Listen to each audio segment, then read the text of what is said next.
Guardião dos Pequenos é um podcast da Hopeful Brasil que orienta pais e responsáveis de forma simples e acolhedora, como proteger crianças de 0 a 9 anos antes, durante e depois dos desastres. O debate sobre este episódio foi gerado pelo Google Notebook LM e passou por revisão humana. Em um único ano, 2018, foram registrados 315 desastres naturais no mundo. É um número. Isso afetou mais de 68 milhões de pessoas. É um número que a gente mal consegue visualizar, mas por trás dele tem uma história que quase nunca é contada. Exatamente. O que acontece com a saúde de uma criança meses ou até anos depois que a poeira baixa ou a água de uma inundação recua. Exatamente, porque a gente tende a focar muito no imediato, né? No resgate, no abrigo. Na emergência. Mas o que acontece depois, sabe? No silêncio da recuperação, é o que a gente vai analisar hoje. Certo. E a nossa fonte para isso é um artigo de revisão científica de 2020. Ele se debruçou sobre dezenas de estudos para entender essa relação que é super complexa e muitas vezes invisível entre a saúde física e mental de crianças expostas a desastres. Certo. Então a missão aqui é mergulhar fundo nesse material e extrair não só o que a ciência já sabe, mas como isso se conecta. Isso. Entender os mecanismos por trás, os fatores de risco e, no final, com base apenas neste artigo, tirar algumas lições práticas. Coisas que podem realmente fazer a diferença para pais e responsáveis.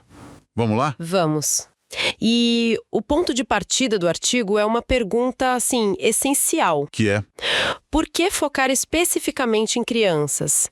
Imagino que a resposta seja mais complexa do que só porque são mais frágeis. Muito mais. O artigo deixa claro que elas não são só adultos pequenos. Com certeza. Exatamente. A vulnerabilidade delas é única. Tem múltiplas camadas. Como assim? Primeiro, a dependência. Uma criança depende 100% dos adultos para a segurança, para ser resgatada, para entender o que está acontecendo. Claro. Segundo, a rotina. A quebra da rotina, tipo parar de ir para a escola, isso tem um impacto desproporcional no desenvolvimento infantil. E tem um terceiro fator que o artigo menciona que é aterrorizante. Sim, o risco de separação dos pais. Se o desastre acontece com a criança na escola ou na creche, É um trauma adicional gigantesco. e aqui é onde a coisa fica, para mim, realmente interessante. O artigo sugere que o corpo de uma criança processa o trauma de um desastre natural de uma forma muito particular. Muito. Diferente de outros tipos de trauma, não é tudo a mesma coisa como a gente costuma pensar. Essa é uma das descobertas mais fascinantes. O estudo faz uma distinção neuroendócrina, ou seja, na química do corpo e do cérebro. Ok, traumas não intencionais, como um desastre, que são imprevisíveis, fora do controle de qualquer um, parecem gerar uma resposta diferente de traumas crônicos e intencionais, como, sei lá, um abuso, por exemplo. E que resposta é essa? O que os pesquisadores observaram na prática? Em crianças que passaram por desastres, eles notaram níveis elevados de cortisol noturno. Cortisol é o hormônio do estresse, né? Isso. E ter esse hormônio alto à noite pode indicar o que o estudo chama de ansiedade antecipatória crônica. Ansiedade antecipatória. É como se o corpo ficasse em estado de alerta permanente, sabe? Esperando o próximo perigo imprevisível. Nossa. E essa resposta química está muito mais associada a sintomas de ansiedade, depressão e estresse pós-traumático. Entendi. Então a mente fica nesse estado de alerta constante. Mas isso deve ter um custo para o corpo, imagino. Esse estresse todo não fica só na cabeça. De jeito nenhum. O artigo mostra como isso se manifesta fisicamente. Mostra, e de forma bem clara, seguindo tipo uma linha do tempo. Imediatamente após o desastre, claro, temos os ferimentos óbvios. Certo. Mas nas semanas seguintes começam a aparecer outras coisas. Doenças transmitidas pela água contaminada de uma inundação ou problemas respiratórios por causa da qualidade do ar depois de um incêndio. Mas e o longo prazo? É aí que mora o perigo invisível, não? Exato. O estresse contínuo da recuperação começa a cobrar o seu preço. O artigo cita um exemplo muito concreto, um aumento documentado de comportamentos sedentários em crianças depois da passagem de um furacão. Elas ficam mais paradas. Sim, talvez por falta de espaço seguro para brincar ou como um reflexo do estado mental da família toda. E isso, claro, tem consequências para a saúde para o resto da vida. E a lista de impactos que o artigo traz é enorme, vai desde complicações na gravidez e bebês nascendo com baixo peso em áreas afetadas. O que é incrível, né? Sim, o impacto começa antes mesmo da criança nascer. Exatamente. O estresse materno durante a gestação é um fator poderoso. E continua depois. O artigo também aponta para uma redução nas taxas de crescimento, de altura e peso, em crianças pequenas. E tem também o que talvez seja a manifestação mais comum, o aumento das chamadas queixas somáticas. Pois é. Queixas somáticas são aquelas dores que não têm uma causa médica clara, né? Tipo dor de cabeça, dor de barriga. Exatamente. É a criança que não consegue dizer com palavras eu tô com medo ou eu tô ansioso, então o corpo fala por ela. A dor de estômago ou a dor de cabeça. Isso fere o sintoma visível de um sofrimento que é invisível. É uma das conexões mais diretas entre mente e corpo que o estudo aponta. Ok, então a gente tem a mente em alerta e o corpo respondendo com essas dores, com mudanças de comportamento, mas o que eu quero saber é se o artigo vai além.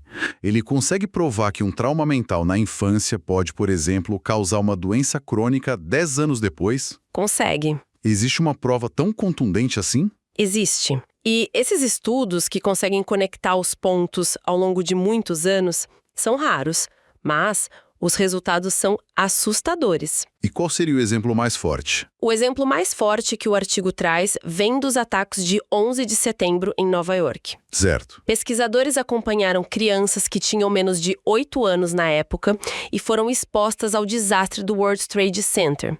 E eles descobriram que essas crianças, já adultas, entre 13 e 15 anos depois do evento, 13 a 15 anos. apresentaram um risco significativamente maior de desenvolver asma. Espera um pouco.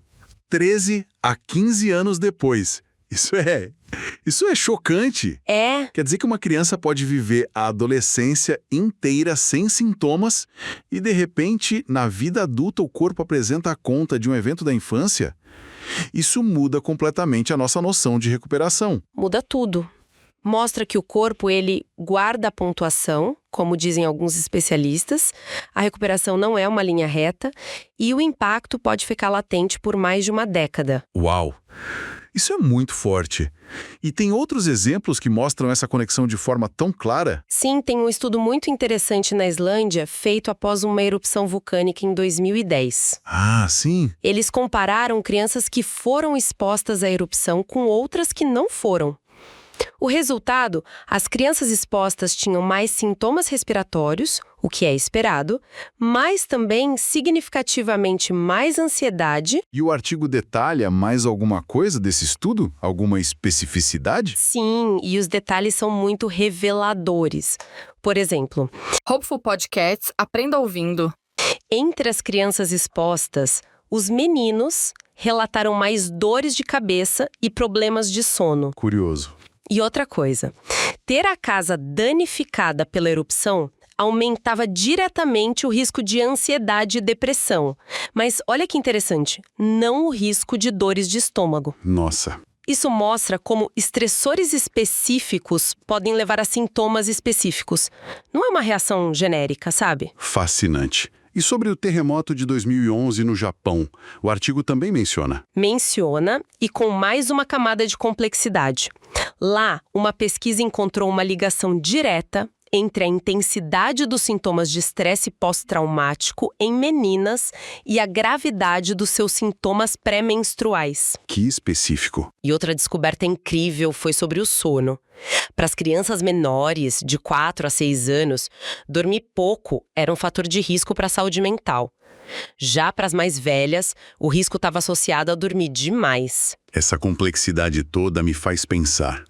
Se a resposta varia tanto com a idade, o gênero, até com o tipo de dano na casa, como o artigo menciona, Sim? será que ele consegue identificar algum padrão? Algum fator que, independentemente do desastre, consistentemente coloca uma criança em maior risco? Consegue. Apesar da complexidade, a pesquisa aponta para alguns fatores de risco que aparecem de forma consistente em diferentes estudos e contextos. O primeiro primeiro, e talvez mais intuitivo, é a saúde da criança antes do desastre. Ah, claro. Condições pré-existentes, tanto físicas quanto mentais, aumentam muito a vulnerabilidade. Faz todo sentido.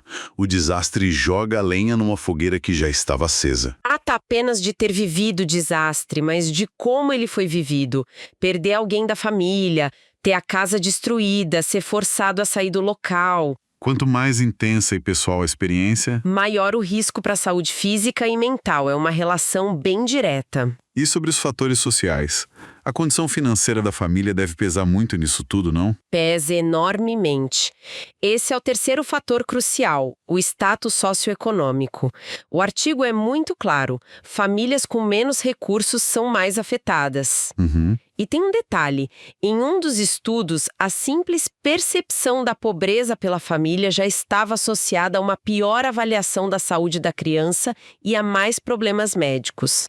Nossa, a percepção. A recuperação é muito mais difícil quando não há uma rede de segurança financeira. Certo. E por último, o gênero. Aqui, o artigo parece dizer que a resposta é depende, o que é um pouco frustrante. Sim, e essa é uma área onde a ciência ainda está tateando. O gênero claramente modera os resultados, mas de formas diferentes. Por exemplo, depois do furacão Katrina nos Estados Unidos, as meninas relataram mais sintomas somáticos, como dores. Ok. Mas em estudos sobre nutrição na Guatemala e na Índia, os efeitos em meninos e meninas variavam muito com a idade e o tipo de problema de saúde. Mas isso é um pouco frustrante, não é? A gente busca padrões para poder agir e a conclusão é depende. O artigo não oferece nenhuma pista do porquê dessa variação. Oferece. Seriam fatores biológicos ou as expectativas sociais sobre como meninos e meninas devem reagir ao sofrimento? O artigo sugere que provavelmente é uma combinação dos dois e que o contexto cultural é fundamental. A lição principal não é que meninas reagem assim e meninos reagem assado, sabe? Entendi. É que o gênero é uma lente importante e a gente não pode assumir que o impacto vai ser igual para todos. Precisamos olhar com atenção para as particularidades de cada grupo. Ok. Então, analisamos a vulnerabilidade, os impactos, as conexões surpreendentes e os fatores de risco. Agora vamos para a parte prática. Vamos lá. Com base estritamente no que este artigo nos mostrou. Que lições a gente pode tirar? Se a gente pudesse destilar isso em conselhos para pais, mães responsáveis, o que seriam? Olha, acho que a primeira e mais importante lição é levar a sério a conexão mente-corpo. Certo. Aquelas queixas físicas que não parecem ter causa. A dor de cabeça que vai e volta, o estômago que está sempre ruim, o cansaço constante. Elas podem ser a voz do estresse. Exatamente. O artigo nos mostra que não é frescura, não é coisa da cabeça da criança, é um sinal de alerta real que o corpo está enviando. E o segundo ponto que me marcou muito é sobre o tempo. A gente precisa ajustar nosso relógio. O problema não se resolve em semanas. De forma alguma. A segunda lição é que o monitoramento precisa ser de longo prazo. O exemplo do 11 de setembro é a prova definitiva. Sim. Um problema de saúde pode levar mais de uma década para aparecer. Isso significa que a atenção à saúde da criança tem que continuar muito depois que a vida parece ter voltado ao normal. As consultas de rotina, a atenção ao bem-estar. Tudo isso se torna ainda mais crucial. Certo. E no dia a dia, além das queixas físicas, que outros sinais os pais podem observar? Ter um insight. Observar mudanças de comportamento. O artigo falou do aumento do sedentarismo e das alterações no sono. Uma criança que era ativa e de repente não quer mais sair de casa ou que começa a dormir muito pouco ou muito mais do que o normal, ela está nos dando informações valiosas. São dados. Exato. Essas mudanças não são aleatórias. Elas são dados que indicam que algo não vai bem. O quarto ponto, imagino, volta à questão das vulnerabilidades que já existiam, certo? Sim, a quarta lição é dar atenção redobrada a essas vulnerabilidades pré-existentes. Se uma criança já tem uma condição crônica, tipo asma, diabetes ou um transtorno de ansiedade... O desastre cria um risco duplo. Exato. Ele pode piorar a condição e, ao mesmo tempo, dificultar o acesso ao tratamento que ela já fazia. Essas crianças precisam de um plano de cuidado ainda mais robusto. E, por último, o que o artigo nos ensina sobre o que acontece depois que o desastre em si acaba? A fase da recuperação. Esse é o quinto e talvez o mais poderoso insight. O ambiente de recuperação é absolutamente crucial. O estresse não acaba quando a chuva para. Não. Os estressores da recuperação, a instabilidade financeira, a casa danificada, a falta de rotina, são, segundo o artigo, fatores que influenciam diretamente a saúde da criança a longo prazo. Ou seja, Portanto, uma das formas mais eficazes de cuidar da saúde da criança é cuidar da estabilidade da família. Restaurar rotinas, mesmo que pequenas, e garantir a segurança emocional dos pais, isso reverbera diretamente no bem-estar dos filhos. em resumo, o que este mergulho nos mostra é que o impacto de um desastre na saúde de uma criança é profundo, interligado e incrivelmente duradouro. Com certeza. A saúde física e a mental não são duas coisas separadas, são uma via de mão dupla, e os ecos de um evento podem ressoar por uma vida inteira. Exatamente. O artigo, ao focar tanto nos fatores de risco, me fez pensar no outro lado da moeda. Que seria? O que exatamente constitui a resiliência? Se a gente entende tão bem o que causa o dano, o estresse crônico, a instabilidade, isso nos força a perguntar: quais são os ingredientes do antídoto? Boa pergunta. Que fatores no ambiente de uma criança, na família, na escola, na comunidade, não apenas diminuem o prejuízo, mas ativamente constroem força para o futuro? A pesquisa nos mostrou o tamanho do problema. O próximo passo é, talvez, investigar com a mesma profundidade as fontes da solução. Este podcast foi produzido pelo programa Hopeful para o Desenvolvimento Humano em Desastres, que pesquisa os danos de curto a longo prazo, causados pela exposição a desastres em qualquer fase do desenvolvimento do indivíduo, em seus 3 principais aspectos: físico, cognitivo e psicossocial. Este foi o Guardião dos Pequenos, um podcast da Hopeful Brasil que orienta pais e responsáveis, de forma simples e acolhedora, como proteger crianças de 0 a 9 anos antes, durante e depois dos desastres. O Guardião dos Pequenos está disponível no Spotify, no Apple Podcast, no Google Podcast ou na sua plataforma preferida. No aplicativo você pode nos seguir e ficar por dentro de todo novo episódio. Se quiser saber mais sobre como trabalhamos com educação em desastres, confira mais em hopeful.pro.